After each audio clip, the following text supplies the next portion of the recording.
Hello, and welcome to Series 2 of the Figuring Things Out podcast. I'm your host, Will Brown. Thank you so much for listening today. Our second series explores the process of recovery, in which we speak to 5 guests from various fields in order to uncover the truths and personal experiences behind injury, motivation, and mental health recovery. We have exciting news. We've started a Patreon. This podcast is a self-funded project. So if you like what we do, please think about sharing it with your friends and even supporting us on Patreon for the price of a coffee. In doing so, you'll gain bonus content and conversations from us. You'll have creative inputs into the future series and the guests. For example, asking questions for the next series, requesting guests, etc. And also our eternal love and gratitude. Anyway, for now, on to today's guest. Enjoy.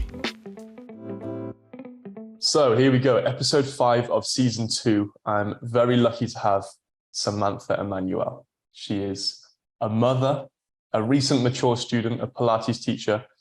She does holistic movement therapy, and she previously was very engaged with tribal fusion belly dance. Sam, thank you so much for joining me, mate. Thanks for having me, dude. So we met about 2 years ago, I believe, at a Fighting Monkey kind of private workshop. Yeah. You struck me as someone who is incredibly motivated and direct, quite honest. Mm-hmm. And one of the first things we spoke about was this mental experience you had where like a set or a wall fell on you and basically crushed you and 4 of your students. Correct. And that was yes, it's really hard to forget.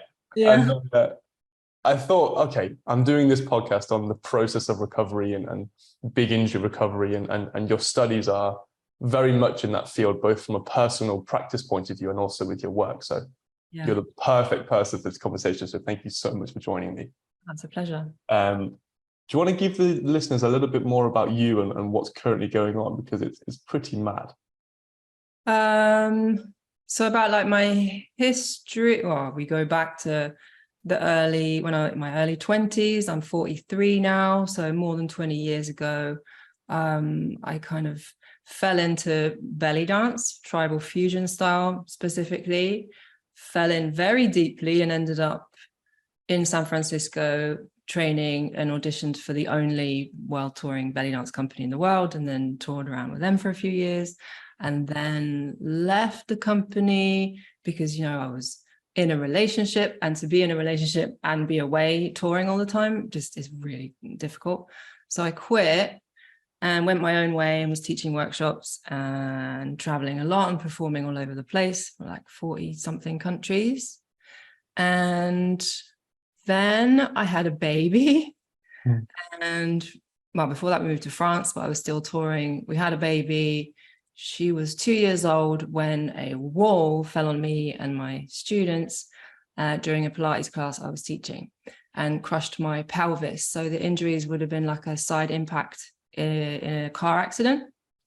And when I arrived at the hospital, they were like, they'd been told that a cupboard had fallen on us. So they were like, what's the big deal? And because the morphine had kicked in, I was like, oh yeah, maybe we're fine. And to the point where I got my partner to leave my wallet and my mobile phone so that I could just get a taxi home because the morphine was really working. And I was like, yeah, I'm probably all right. And then they x-rayed and they were like, yeah, you're not going anywhere. Your pelvis is crushed. That was not a cupboard. That was something that weighed 900 kilos, it turned out. Wow. And so I spent a year in rehab, and I was just getting back into performing when COVID hit also. So then it was like, okay, no. Luckily, before COVID hit, where I did my rehab, I'm kind of skimming over this, obviously, is where I ended up working, because I chose at random this physio clinic because he was a Pilates teacher as well. And so was I. So I was like, oh, maybe we can, talk about stuff. So I chose there. And I ended up teaching some of his Pilates classes just because he had too much on and too many clients. And then bit by bit, he started we collaboratively worked with the odd patient here and there, and we saw that it worked really well. So he just started giving me all his neurological patients, like the long-term treatment cases. And I used my dance experience in that rehab setting. So when COVID hit, I could keep working there because we were essential workers. So it wasn't like the rest of my dance friends where everything just stopped. There was no work. So I carried on teaching online dance-wise, but really focused on the work with the patients. Wow. And then, I guess that's how I led to what I'm doing now today at Trinity Laban Conservatoire. I'm doing dance science masters because I realized that I don't have enough of the evidence-based knowledge behind why what I do in clinic works so well. And because I am just a dancer, in quotation marks, I can't approach a neurologist and talk to him directly or her, and explain what I've been doing and the effect that it's been having. So the feedback I've been getting from patients is they go and see their neurologist and they're like, what have you been doing? Because we didn't expect this improvement at all. These people have been told it's not going to get any better. It's going to stay the same. Deal with it, live with it. And that, like, language exactly to that point. And I realized, like, we're smashing these narratives and changing lives for the better and changing stories, but I can't take it any further, especially in France, because if you don't have a diploma for the thing that you do, you can't do the thing. Wow. So this is why I've gone into Laban. I applied thinking there's no way I'm going to get in because I've never been to uni. I left school GCSEs, I was gone. I was off traveling and road protesting, and then went into construction and laboring on building sites and all that. So I've come in like as a self-taught dancer. The only diplomas I have are Pilates diplomas, fully assuming they're not going to let me in. And they did let me in based off my 20-something years of experience. And voila, that's how I'm back in London. That definitely gives me hope. I think the 20 years experience speaks for something. And even though you're now, I guess, kind of jumping through hoops to get to the end goal that you're seeking to give, I guess, data-driven proof that your work is really working. It's lovely to know that institutions can value anecdotal experience and personal practice and see the value there. Absolutely. I found an amazing quote on your website that links quite well into what you just said about your history, which is hod carrier finds her tribal feet, which is so lovely. It made me giggle because my dad's a builder, so I think it speaks very much. Can you try and link that really quickly? So you were a hod carrier, you were basically construction building site laborer almost? Yeah, so I met my partner when I was 18, 19, we got together. So we've been together a long time. And I've been self-employed since I was 19. My first business was making baskets. From making baskets, I went into kind of woodland forestry management with my partner. And then we would do hedge laying, and we lived in trucks and caravans. So we would travel around the UK and Scotland doing hedge laying and log cabin making. And then that kind of went into timber framing. And then my partner went very much towards the timber framing, and I went towards the laboring on building sites, just because there was a lot of work in that field, because we lived in Devon on Dartmoor, where everyone was converting old farmhouses. So, and then my friends were laboring, so I started laboring too. I was the only girl on site, which, you know, was a challenge in itself. And during that time, when I was working in construction, I started taking belly dance classes for fun with some friends. But then I got really into it.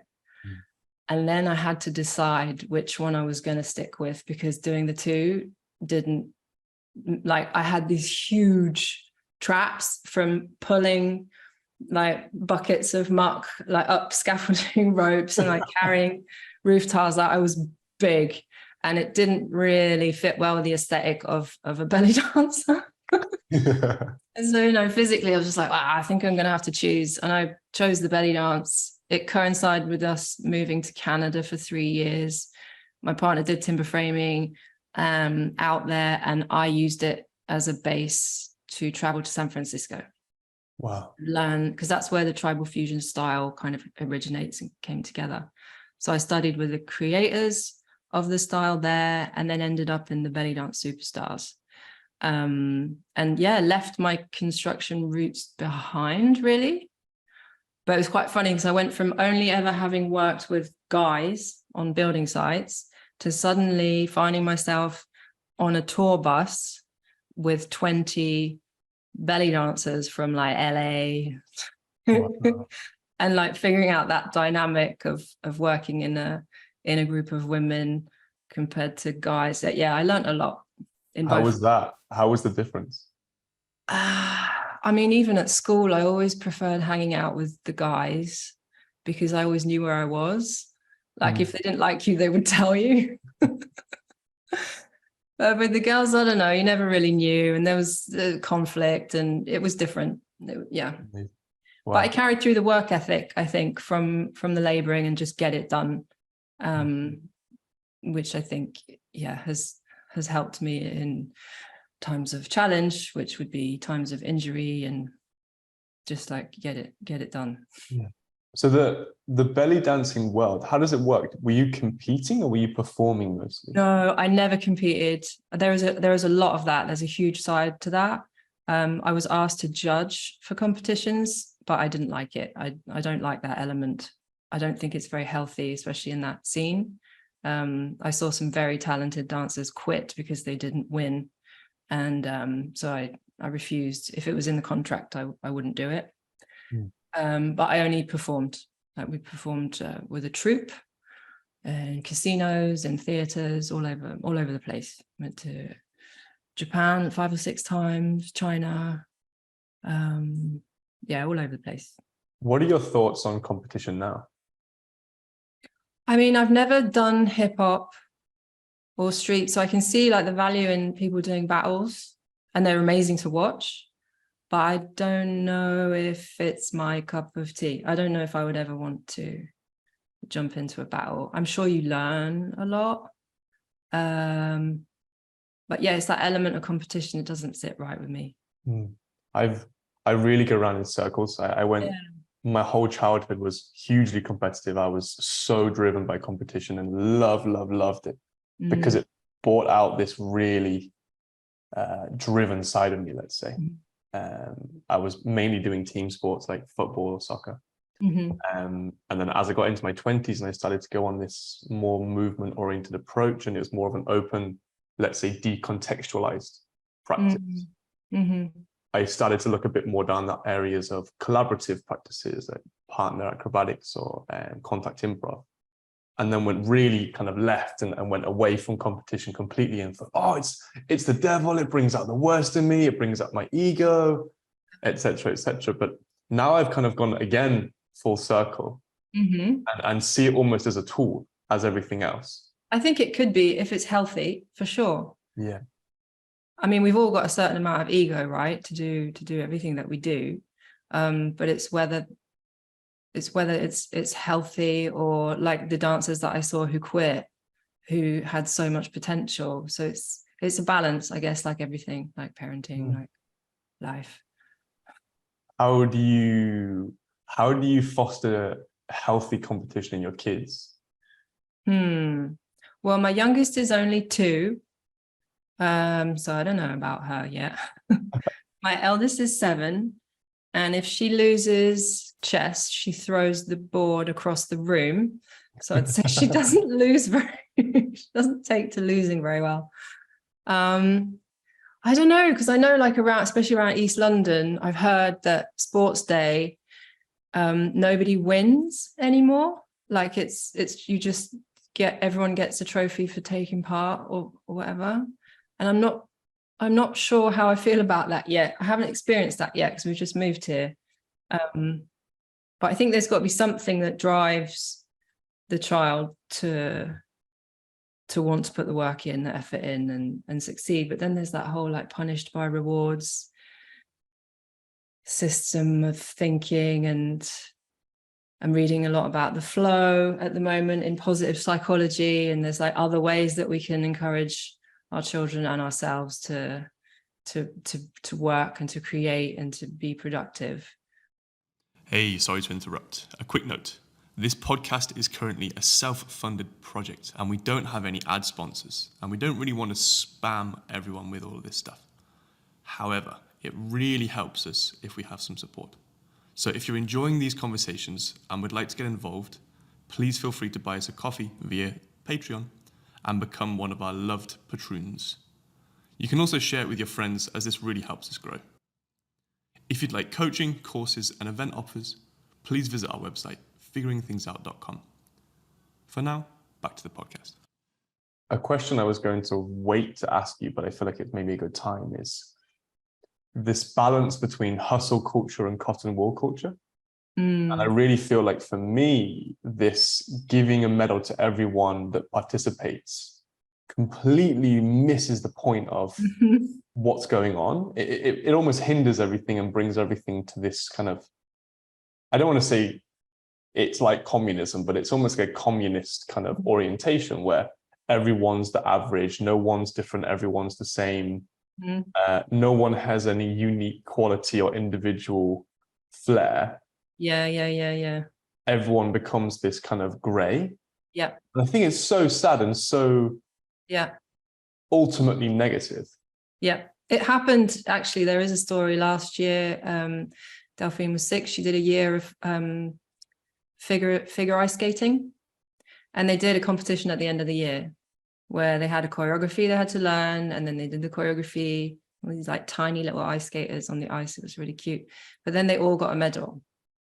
And Delphine, like, she had made a load of mistakes and she was last. So there was like some grading going on, but she was too young. She didn't really understand. She was called out onto the ice first. So she thought she was first and she had won. But actually she had come in last because she'd made loads of mistakes because she hadn't practiced. Because she was like, I don't need to practice. I'm good enough. Which has kind of been her attitude about dance as well. Like, I can't show her any moves because she's like, no, I already know. Like, I don't need you to show me. And the fact that she thought she had won and was all proud with her medal, I didn't have the heart to tell her, no, mate, you came in last and you should have practiced. I didn't say anything. Yeah.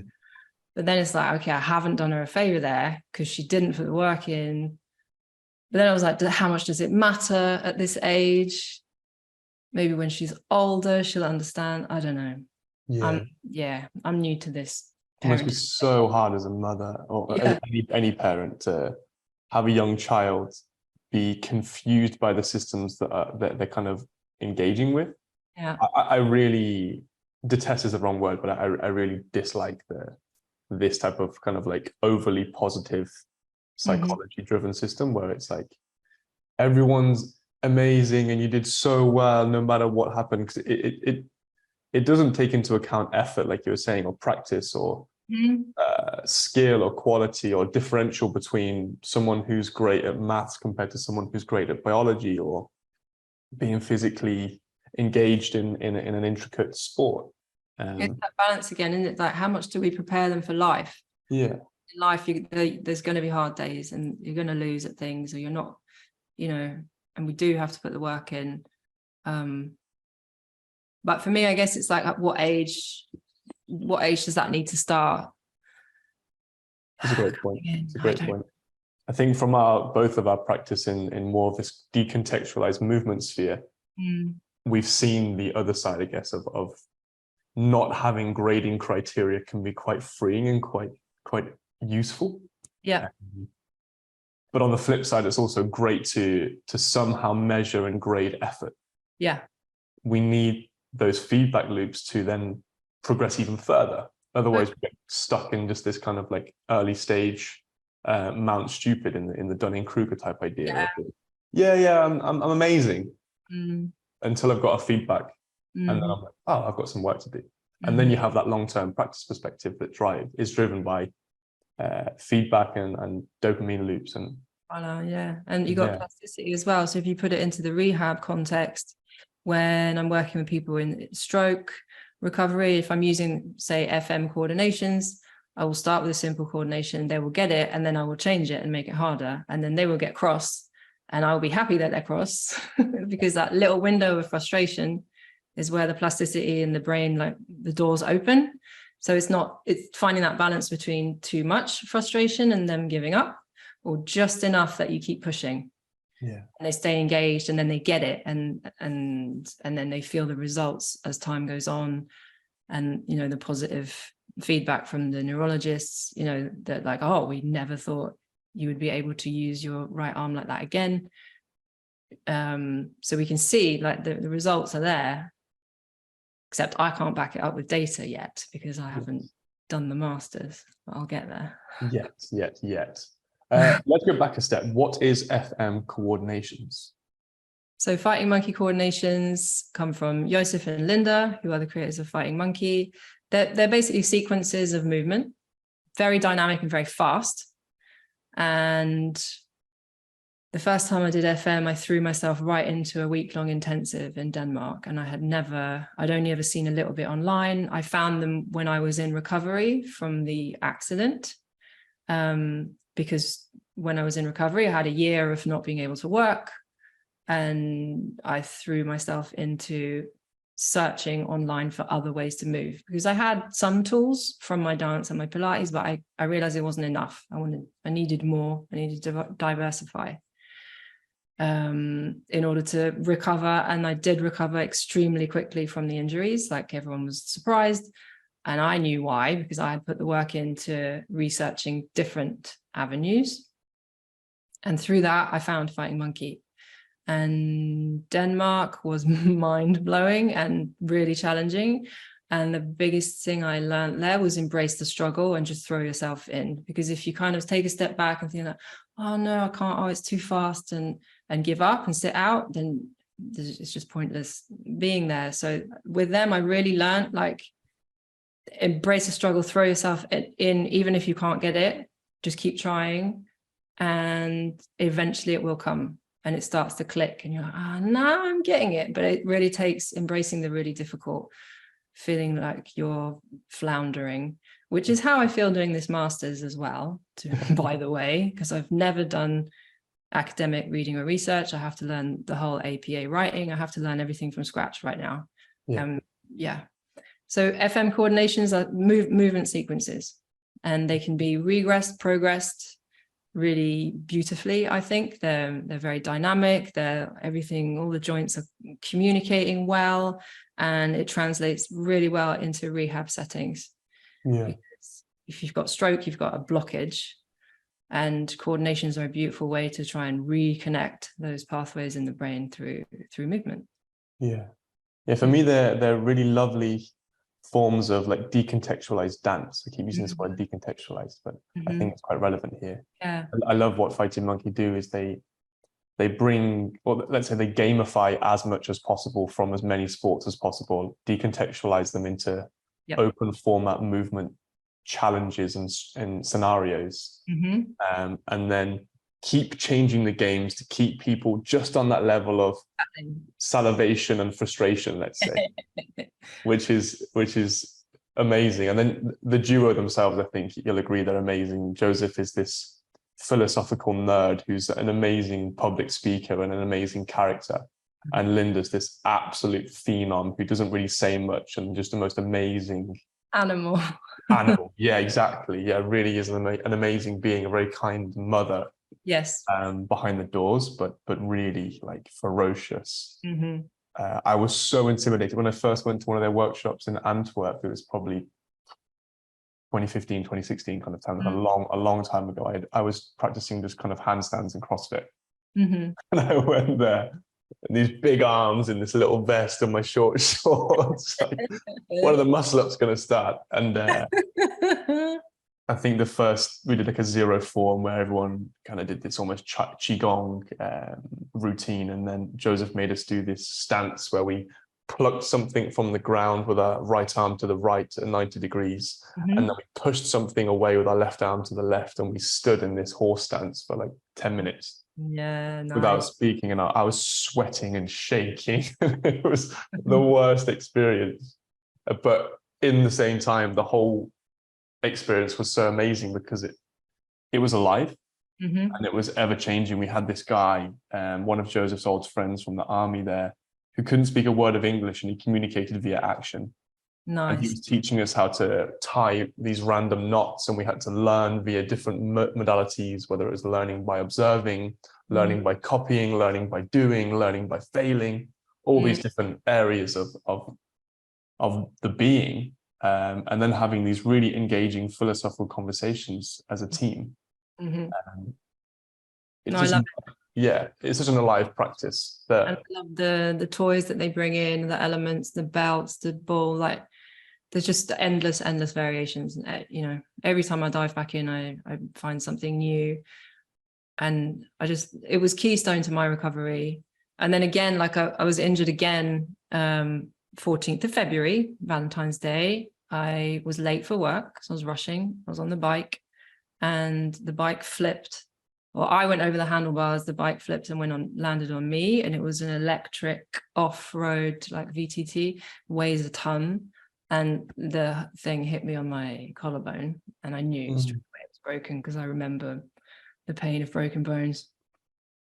And straight away, I had to have a month with the arm completely immobilized. And then after that, it was straight into zero forms. It's like, okay, how do I start bringing circles back in? How do I start? Because the arm wouldn't lift, like the pec was completely dead. It felt like they had cut through. So they cut the whole length along the whole length of the collarbone to put in this metal plate and 6 screws. So they went through like nerves and muscle and fascia and everything.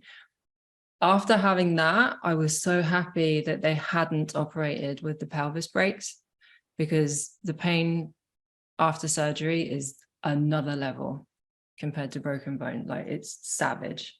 Such a trauma to the body. So many new implements and sharp implements and blunt implements coming into and the plate is too long. So there's like this sharp end of the plate sticking out under my skin, which makes, like, when I do body, I did an FM workshop in Barcelona a few months ago, and it was okay. Like, I could do the body stuff as long as no one caught the end of the plate. Like, if anyone catches the end, I'm going to punch you in the face, because that's very sensitive. Oh, bless you. So you're literally a mutant right now. I am a mutant right now, but it's got to come out. Waiting list. So I'll have another surgery to take it out. So while, like, the nerve damage is ongoing, the skin is still dead, there's pain, pretty much constant pain, but it's like a hum. It's just like there. I haven't been that focused, to be honest, on the rehab because of the move, but also because I know they're going to cut again. So what's the point in putting in loads of work and trying to get the skin sensation back, because they're going to cut again and I'll be back to square one in a way. I also made the mistake of looking on YouTube the procedure for removing the plate, and they use the same tools that I built my house with. My 2 houses, with there's a massive chisel and a mallet, and they're like going for it to get the plate off, because obviously the bone is like fused to the plate, and I'm not looking forward to that. Because after that will be, okay, here we go again. I think sometimes research is great to make unknowns known, and other times it's the worst thing to do ever. Like, for me, I'm shit scared of flying, so for me, researching like what planes can and can't do and what to expect if something goes wrong, things like that, I think is really useful, because it takes those unknowns out of the equation for me. Yes. But when it's coming to like your body, like blunt trauma literally going to happen imminently, it's probably No, bad. I was curious, but I shouldn't have. What was your rehab process, or the process of your recovery from the pelvis like? From the pelvis, so I started off I was in the hospital. I was stuck in the hospital for 10 days because I kept blacking out every time I stood up. And I think it was from the PTSD and just the physical trauma. Like, I would just black out every time I was up, and obviously the pain. Because what they do when you have a smashed pelvis, so it was a triple spiral fracture on the pubis and some fractures on the sacrum. And so the pelvis had like twisted in on itself. But because they decided not to operate, thank God, the bones just have to fuse in that position. So I'm kind of twisted, and I always will be. And whatever, I managed to have a second pregnancy and natural birth, so you know, I'm happy. They get you on your feet like immediately. Like the day after the accident, they were getting me up on my feet because you have to have the pressure to stimulate the bone growth. But the trouble with that was I kept blacking out, so I'd have to lay down again. And I eventually got home, and I had a wheelchair and was encouraged to just be upright to stimulate the bones as much as possible. I remember because we had a little tatami corner in the flat we were living in, and I couldn't leave the flat because there were stairs, and it was February, it was icy. So I was kind of stuck for a few months in this flat with a 2-year-old. And luckily a very supportive partner and family who came over to France to help out. And I would research basically. So my rehab, I couldn't see a physio immediately just because of availability, because they're all fully booked. So I guided my own. I would look at the tatami corner and be like, okay, I want to get down on the tatami from the chair. And I would try and figure out ways to get down onto the floor. And I remember the first day I managed it, I was so happy. And then I was like, shit, now I've got to get back up again. And I found a lot of Marlo Fiskin's videos on YouTube. And so once I would get on the floor, I would just do whatever I could do of Marlo's videos. Another thing that happened was the adductors snapped, or I don't know what happened, but there was a snapping sensation, and my adductors have never been the same since. So it was kind of like Kill Bill when she's talking to her toe to try and get her toe to move. Remember that? I would try and lift, like adduct my leg, and nothing would happen. And so a lot of it was like talking to my left leg to try and get some kind of movement to happen. And eventually it did, but it took a lot of time. And then I got some physio. So I would be ambulanced to the physio in a stretcher, have a session, and then home again. And then that's how I built a relationship with the physio, where I ended up working eventually. Wow. So it was a lot of self-guided, really. I had all my Pilates equipment in the hospital bed immediately. Like I got my partner to bring in some weights so I could, you know, try and move something. Yeah. The thing you have to bear in mind with injury like that is your body needs to sleep. Like you're just utterly exhausted and you can't fight it. You've just got to sleep. So there's a lot of napping. Even with the collarbone, it was the same. Just your body needs to repair, and I think sleep is probably the best. Yeah, for sure. The best thing. How has that educated your teaching right now? I mean, I can empathize on a whole other level. I had never been injured before, so I went through years and years of teaching dance and like theorizing about injury, and I always said, oh, you should cross-train, especially for dancers, you need to cross-train or you're going to get injured. But I'd never been injured myself, so it was all like theoretical. And yeah, no, working with patients, it's like, yeah, I know. No, I really know. I really know.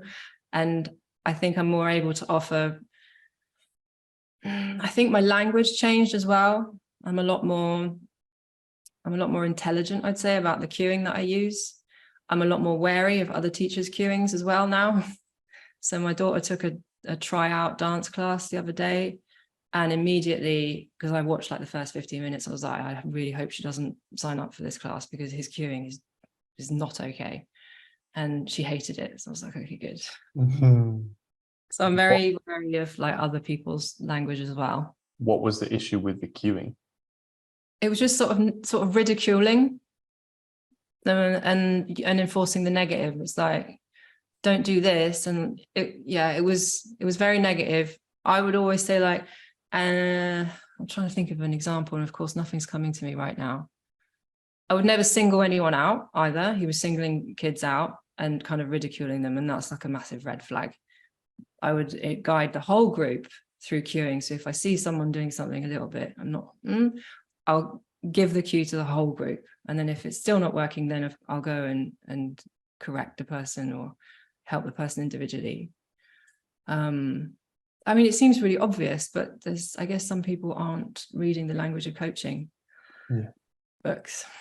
I think also these practices have to be dynamic. and they have to be used as and when. Mm-hmm. And I feel like maybe a lot of teachers from my experience in dance, for example, are stuck in a certain way that they've learned and their teachers have learned. And it's kind of like that in the culture, this is what we do. Mm-hmm. And then now we have this new culture of movement, let's say, which is a broad spectrum of all kinds of different people learning from all kinds of different cultures that are already present, which only kind of mixes together, I think, well, maybe not, but the best and the worst. I think it's Absolutely. changing. Like being in Laban is very interesting. I'm surrounded by professional dancers of just like the highest level, and it's really interesting to hear them talk about the language of coaching and the positive psychology. And there's a panorama on BBC right now about Elmhurst and the Royal Ballet School, which just the negative. It was all they basically messed up the lives of various young girls in that they had to lose weight, but the kind of language that they used, they were never directly saying you're fat, but that's what they meant. And then these girls ended up with bulimia, anorexia, and suicide, and it's very, really fucking dark. But it's finally coming out because it was always unsaid. To the point where I was always hoping that I'm still kind of hoping that my daughter doesn't go into the ballet world unless things change. And I think they are changing from what I'm seeing in university level. And I know change takes time. Especially on a cultural level. I feel like my experience of ballet, the minimal practice that I've done myself, but also what I've watched and been to performances, for example, I was really turned off of the culture and what I saw and the what was happening. Everything felt so constrained on so many levels. It was a real sad experience, I found. And there's amazing potential and amazing quality there on a very simple level, let's say, on a very simple is the wrong word, obvious level. Phenoms, athletes, amazing physical capabilities, but really what I saw physically and emotionally was really, I found quite depressing and dark. And I've heard from female friends that have been involved in ballet and other types of dance over the last 20 years, how many negative influences they've had from past teachers that have said in a roundabout way, you're too big, you're not the perfect shape that we want, and therefore you're not going to make it, and how that's affected them for the rest of their 20s, teens, 20s, into their 30s. It's I did ballet when I was 7 or 8. I think my daughter's age. I think I did it for a year, did a show, and the teacher, I think I missed a cue in the show. I was supposed to be a bridge, and I missed the cue. I was late, so there was half a bridge for a bit, and then I caught the cue, and everyone could go through the bridge, and she screamed at me in intermission. She was livid, and I was terrified, and I quit. And I think she told me I would never be a dancer, and I made the room look untidy, and she had issues.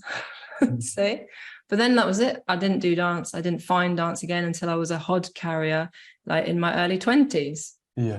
You know, it's so powerful, and I'm so careful about what classes my daughter does.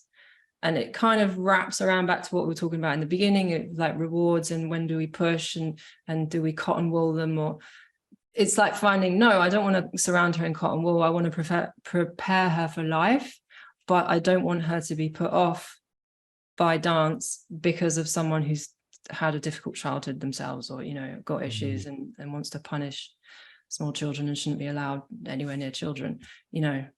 So it's like balancing. Yeah, for sure. I really feel like I had a great childhood. I was very lucky. I was really active and I had a lot of experience in various sports, but mainly in football, really, which I'm sad about, actually, because the culture is really lacking and it didn't give me the diversification that I really yearned for. I didn't have really good role models. The role models were quite poor in that culture, actually. Yeah. But my family were not so pushy. They were like, yeah, whatever you want to do, no worries, we'll support it. But yeah, you have to push that. Yeah. And as children, I think it's quite hard to push in a direction because it's an unknown. Mm-hmm. You don't know what you want. You have to experience. And it's that broad range of experiences that then gives you that drive to go, oh, that was the thing that I liked. That's it. Yeah. Yeah. And I That's think what Delphine as well. She's done ice skating, she's done parkour, she's done dance, and now she's doing gymnastics. So she's having like a taste of everything, and then maybe she'll decide she doesn't want to do any of those things. But at least you had the taste. I think that's really the key, going back to our previous conversation on competition. I think it's so important for young children, or anyone at any time really, to gain as much varied experience as possible in order to make educated decisions on what areas they're interested in. Not what they're good at necessarily, but what they're interested in, what feels good, what gives a sense of joy or meaning or fun. And actually not to have that in the sense of comparative competition with other people, just as in the sense of go and try basketball, netball, go and try swimming, go and try athletics, go and try a movement class, and then get all these interesting inputs and experiences, and then you can start to go, oh, you know what, that was really cool, I'm going to pursue that a bit more, go climb. Rather than kind of just default to the thing that's done, football, and not know what else is out there.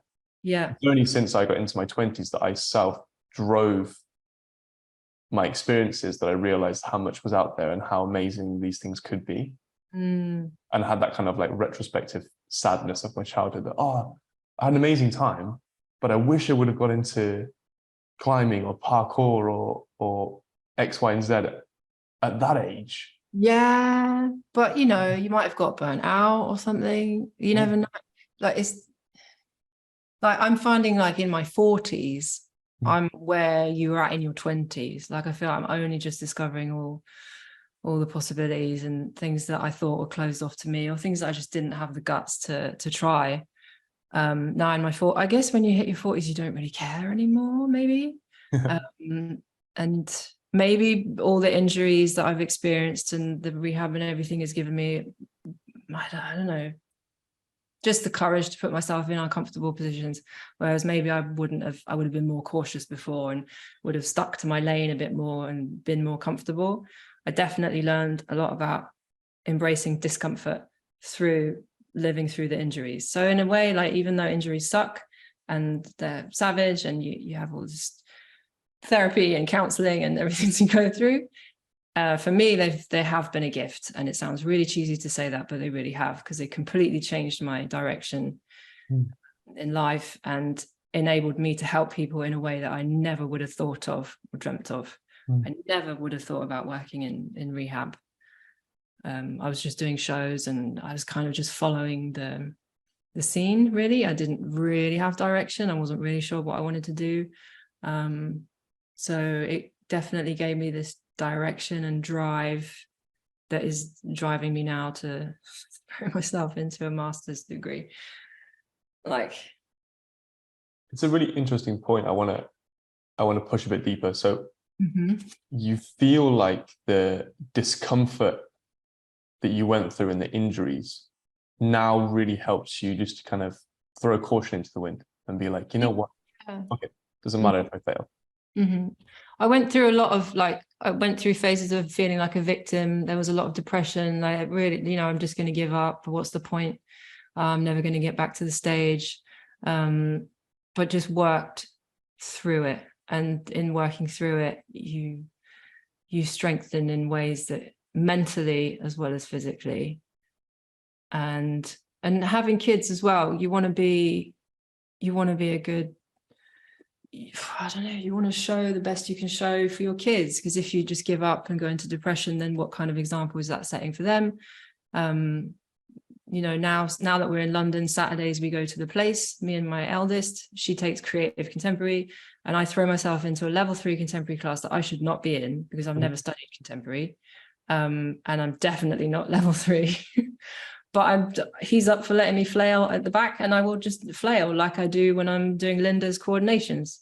And yeah, you may feel stupid and frustrated, but there's those glimpses of when you get it and you're like, yeah. And that feels really good. And that's like that plasticity thing that I see with the patients that I work with as well. And they feel really pleased with themselves and they see positive change, and it transfers to everyday life as well. And one woman I work with who had Parkinson's, she came in all stooped, and we had a few sessions, and we just worked on like lengthening her axis and just feeling her skull and her rib cage and her pelvis on axis for the first time in years. And the crossover to like family disputes that had been going for years, and she had never really said anything because she didn't have the confidence, and she was stooping physically and mentally. She like told people where to go. It was like, no, stand my ground. She could feel her feet. Like it translates across to everyday life as well. Maybe being a slightly better parent, maybe, you know. It's amazing. Yeah, I really see that postures relate emotions and vice versa. Emotions relate postures so interestingly. That's so special. Do you, I think it's quite tricky though, because to tell someone, hey, if you improve your posture, you're going to have a better relationship with your partner. Or if you never say that. I would never say that. I would never say that. What's your process of working with someone on that level, on that level where you can maybe see or intuit that, hey, this improvement could really benefit your life? How do you bring that out of them without selling them, for want of another word, a golden cage? I think it depends on the individual. And I think it really depends on working with the individual and then working in a way that they feel comfortable with you and sharing stories with you. And then you find out a little bit more about them. And then that kind of guides what movements or where I would focus as well. So I never knew that she would come back saying, oh, I feel this posture has let me say this to my partner where I haven't said it. I didn't know anything about that. That was feedback that came like later. Wow. But so for me, it's more like let's just try this structurally. Let's maybe change this. I would never use the word dance, and I would never use this is going to fix this, because I can't know that. I can just explore and say, they know I'm a dancer coming in, they know I'm not a physio. So they're already a bit like, what the fuck is this? Like some of them are very cynical, like ex-rugby playing guy with a brain tumor or stroke or whatever. But they're frustrated with the healthcare that they've had. So they're up for trying anything by the time. I'm a last resort. So by the time they come to me, they're up for it. Yeah. And we try and it works. And then I can do more with them and go more into the games and the coordinations and the balance and blah, blah, blah. Because I've got that buy-in through listening to them and where they're at and where their frustrations are. The trouble with that is it's not a fixed protocol that I could tell you what it is and sell it to you, because it doesn't work like that. Yeah. Do you have a process or like an idea as to how you break people down? How do you generate buy-in? We just start moving together. I always move with them. So I worked in a physio clinic and it was open plan with machines. And so the physios would be where I was working, and I would see them sitting in front of the patient and what, the patient is doing something with a weight or doing something on a machine. The physio just sat there talking like nice, but I never did that. I always moved with them. Partly because I'm selfish and I want to move too. But partly because that was a big key to buy-in. So it's like, okay, we're going to do this and you can follow this, because they've never danced before. And if I use the word dance, they would run a mile anyway. So I'd say this is a coordination or this is a balance exercise, even though it's come directly from dance, but I'm not going to call it that. And just starting with feet rooting, zero forms as a way in, and then seeing what we find from there. It's like, oh, okay, balance is a bit off maybe on this side. How about we try this? Even something as simple as arm swinging. For someone who's had a stroke, there'll be a delay. So one hand will be coming higher than the other maybe, and then giving them that to take away, to take home, and to practice the swings until we start seeing a unifying across right and left. And then when they see that start to happen, they're like, okay, there's something in this. Or bringing sensation back into the feet. A lot of them have they've lost sensation in their feet or a foot, and they've never been asked to take their shoes off in a session. It's like, okay, so you have nerve endings in your skin and your feet. How about we try taking your shoes off and use the wooden sticks to like wake up the feet, and they can feel it, and that's where the buy-in is. Yeah. Do you also use games? Yeah. Like actual game, like board games. I've brought board games into the clinic. And we'll like do a move and then move around the space and then come back and do a move. And yeah. Lots of games, lots of FM, practice ball, belt, moving the wooden blocks around, trying to avoid the blocks. A little bit of body, but it depends who they are and what they've got going on. Yeah. How do you balance, let's say, structured work compared to open form work? I think the structure comes in the zero forms. That's something that they recognize. It's like, okay, we're going to do some feet rooting, some spinal pull, spinal pump. So there's that part that's familiar. It always changes because there's so many variations. But as a general structure, that's like a nice way. Okay, we begin with this, and then we all arrive. It could even just be standing or branching, or the tap-in that you were talking about earlier with the arm position. And then from there, we'll go into a coordination or a game. Or so that is about as structured as I get. It's like, here's some zero forms, and then we're going to play. And yeah, I mean, it depends on the individual as well. But I don't send them home with sets and reps of anything. I'll send them like, put on your favorite song. We use music in every session, which is something that other physios didn't do at all. There was no music. I couldn't believe it.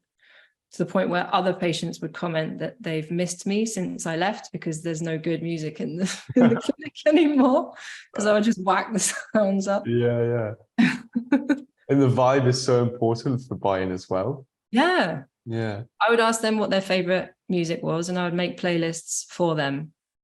Nice. And so we would move to their music, even if it wasn't my thing. Especially with Parkinson's, having a metronome is really important. So yeah, music, maybe I would send them home with, put on the playlist, or just choose one song and explore this game for the duration of the song. But in terms of sets and reps, like if they want that kind of training, I would refer them to somebody else who trains that way, because I don't. What is your personal practice like right now? I'm not going to lie, it's kind of sporadic and messy. But that I just have to be okay with that, because we've just moved house, and apparently that's the second or third most stressful thing in someone's life or something. If you Google it, it's like moving house is right up there, and along Having with 2 kids is up there, I'm sure. probably having children is up there as well. So yeah, there's structuring. If I'm on my own with the kids, do I stay up really late and practice really late and then be too tired? Do I get up extra early and practice extra early? Sometimes. I was really good for a phase of getting up at like 5 and going outside onto the balcony and just doing some zero forms to start the day, or just standing. Training wise, it had to kind of take a backseat. But today I finally got in the strength and conditioning class at Laban. So like as the dust settles, I'm going to find my rhythm again because they have free classes going on there that I will try and make the most of. So some HIIT classes, strength and conditioning, and dance classes would be nice also. Yeah, I think it's so valuable to have low-hanging fruits when you're so busy. Just like structure, routine, accessibility, something local, something where you already are. Yes. Something that is hard to say no. Because if it's something that I plan and it doesn't happen, then I'm just going to get frustrated. So I've given up on, I've had to let go of the planning and just kind of go with the flow for the moment. Especially if kids get sick, which is happening a lot because we've just moved here and London bugs are rife. So like it feels like every other day there's another virus to contend with. One of the biggest lessons I got from Joseph, because I've done 2 years of mentorship with him now, was because I was trying to train and I just had a newborn baby and I had my daughter as well with me, and I was on my own and I was trying to practice at the same time. And he was like, what the fuck are you doing? Like, if you're looking after your kids, you're looking after your kids. And if someone else is looking after your kids, then you're training. And my first reaction was, fuck off. Like, I want to train. And then I thought about it and I was like, he's right. Because if I'm trying to do it all, I'm going to burn the dinner. Someone's going to have an accident, and I'm not focused on my training anyway. So I think as mothers, especially, we put a lot of pressure on ourselves to do all the things. And actually that just burns us out. And so it's how much energy surplus do you have to focus on yourself? Maybe not very much, you know. So it's when the childcare kicks in, or the network of people you have around you to help you with the kids, they have the kids, and that's your practice time. But for me now, that's my reading and research and writing time. So finding like the balance for movement is going to be even more challenging than previously. I think communities help a lot as well. I think one thing that I've always found really helpful for me is to have other people, whether it's for accountability or just simply like a social contact. Absolutely. It's like, rather than going for a coffee or hanging out for a beer, let's go climb, or let's go do something physically active that really pushes everyone towards that physical activity that's so useful. And I think now you've moved just down the road, you have some social contact with me, and we've got a few friends around, which is very nice. I think one of the amazing things, but the worst things about fighting monkey practice, for example, and these kind of dynamic, decontextualized modalities, let's say, there is no culture surrounding them. There is no easily accessible, oh yeah, let's go play football, there's a pitch down there. Oh, let's go play tennis, there's a court over there. Those are very easy cultural pulls. Whereas something like, let's take a practice ball and go play in the park, it's not such a well set out culture right now, which means you have to then put extra effort to push people there, organize it, get the time, organize what the hell you're going to do and why you're going to do it. And I agree. There are enough people now, I think, to make that happen. Fingers crossed. Fingers crossed. I'm spending most of my days in the park with the kids. Like after school, we'd have to get someone to look after the kids, obviously. And but then even that, like, you can take it in terms like tag team. Okay, you look after the kids for a bit, we're going to go and play. And then the kids are probably going to get involved as well anyway, which is awesome, because you always learn things when the kids join in. I think it's just a question of the planning. So you plan it, you schedule it, and then we do it. Then you do it. Yeah. I would like to go back a bit, just on the topic of this series, and something that we've dabbled with a few people, and something that's quite close to my heart with my struggles is mental health. And you said for a while post injury you had some periods or some struggles. I wondered if you wanted to share anything on that, and maybe the processes or the ways in which you helped yourself. Well, luckily, when I had the first accident, I had already had a counselor who I had been having sessions with on and off for a few years. So she was someone who knew me really well, but she also happened to be someone who worked with soldiers and policemen and women with PTSD. And so she was able to guide me down therapeutic avenues that were linked towards being trapped, because I was like physically pinned under the wall unit and couldn't get out. And that's a specific kind of trauma, apparently, which I had no idea about. And so she was able to give me exercises and some like polyvagal and different imagery, sound sessions to try and work through the nightmares, the flashbacks and all that, which did work. I've still got some residual PTSD, and that if my child or one of my children hurts themselves and there's like blood, I will have like a physical, I'm going to vomit sensation. I never had that in my life before. I was never squeamish. Or if they fall, I will like overreact. Or if I'm driving and someone cuts me up, there's like an overreaction on the bike as well. Like I'm jittery in a way I never was before. And so there's still residue there that I probably should still be working on. But they do have therapy sessions at Laban, which I'm going to sign up for. So I will probably go back into some counseling on that.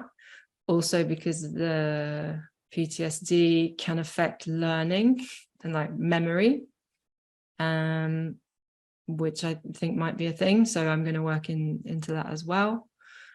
So yeah, I would recommend get counseling if you're working through injury, because it's not just the physical, it's definitely the mental. You've got the financial worries if you can't work and you're independent, self-employed. Like there's so many different factors surrounding being injured. It's not just the physical rehab. So much. Yeah, I really feel for me, kind of the same as what we said before, low-hanging fruits can be really useful.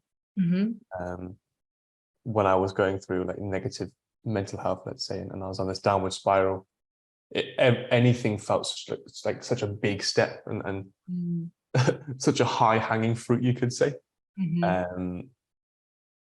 I really feel like tools that we can use in our day-to-day lives to help us in those small moments when we notice, for example, I got stressed and jittery because someone cut me up in the car, or I cycle a lot. So for me, it's maybe sometimes I'm gripping the handlebars quite tight and my jaw's a bit clenched. Yeah. Taking an awareness into that, and maybe as you work with your clients, posture, making things as easy and as light as possible really helps me. And exhalations, getting into that parasympathetic, exhaling, sighing, doing those, I guess, animalistic type things that really help those small moments. And shaking as well. Did you do the shaking, that the TRE therapy? I did some of that as well. That really, there's a lot in that, because when I was stuck under the wall, my body went into shock and I started shaking.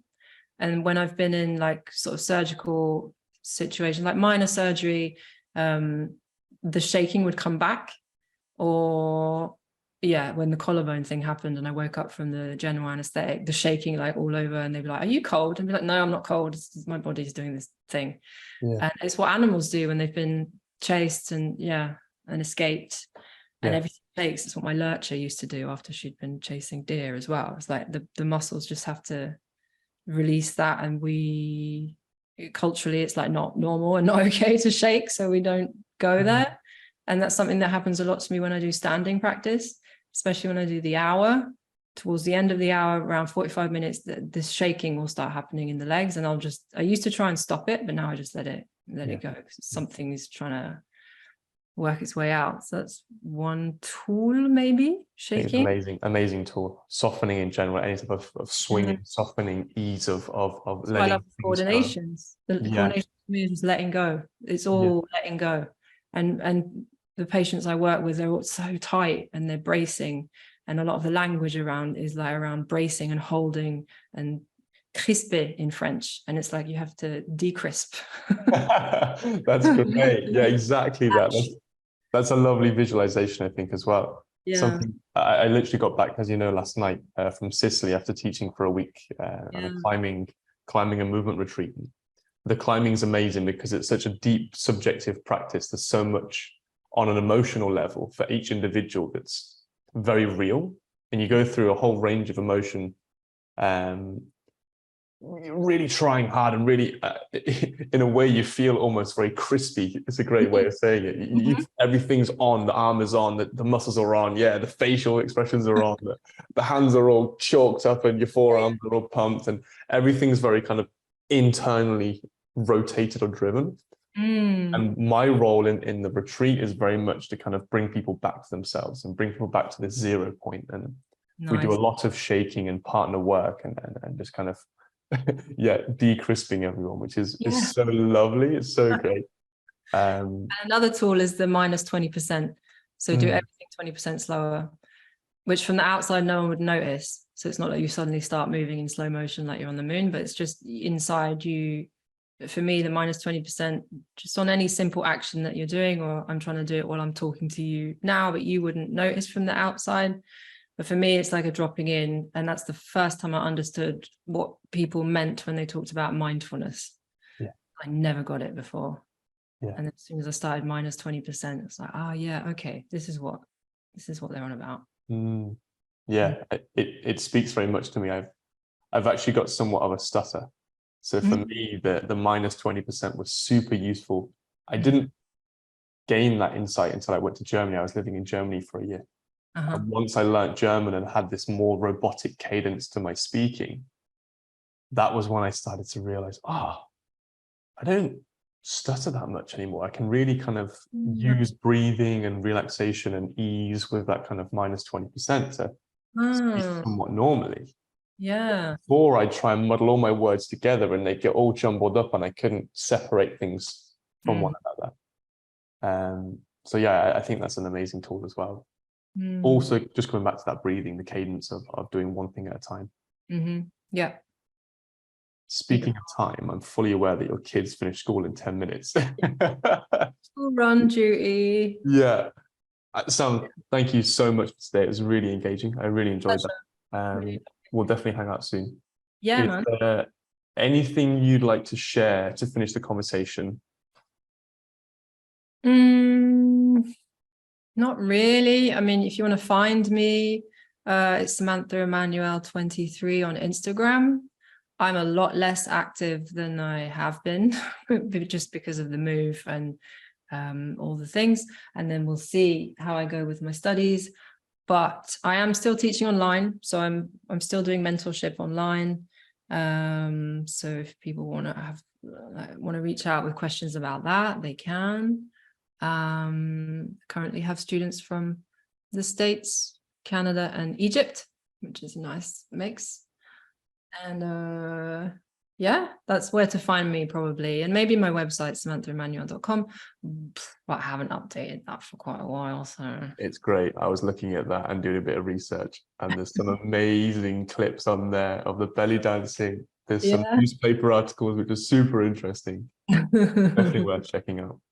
Yeah. And I think in the new year, like around January, I'll start teaching in London. But for now, I'm just trying to focus on the masters and get myself set up with all that. And then I'll be out and about more in London, coaching one-to-one in small groups. Lovely. Thanks, Samantha Emanuel. Thank you so much, mate. Cheers, dude. And there we have it, yet another episode in the bag. I am currently laying under a blanket trying to get the best sound I can possibly get for you, so please consider listening on. If you didn't know already, we have a Patreon. Join now for the price of a coffee and gain creative insights, bonus content, interviews, and the chance to ask questions to our upcoming guests. If you're new here, here's a little bit more about the concept of our podcast. Have you ever heard of the metaphor of the 5 blind folk and the elephant? It's the inspiration and idea that drives this podcast, and it goes something like this. There are 5 blind folk walking through the jungle. They stumble upon an obstacle. The first one steps forward, touches its leg, and goes, it feels like a giant tree. The next one steps up, feels the trunk, and goes, no, I think it's a giant snake. They each have a turn, trying to feel what the hell this obstacle is. And it's only when they put all 5 together, they understand that it's actually an elephant in their way. These differing perspectives and then this overarching clarity is the inspiration that we love and feel is important to get through with this podcast. In this way, the blind folk are our guests, each with their own perspectives and ideas. The elephant is our series topic that we explore from these perspectives to gain a greater insight. If this is your first episode, why not check out the others in this series to gain a greater understanding of this topic? Or check out the previous series where we explored the concept of movement culture and training. As always, it really helps us if you like and share this with your friends and family. We're a self-funded project, just trying to open up interesting conversations with interesting individuals for you guys to listen to.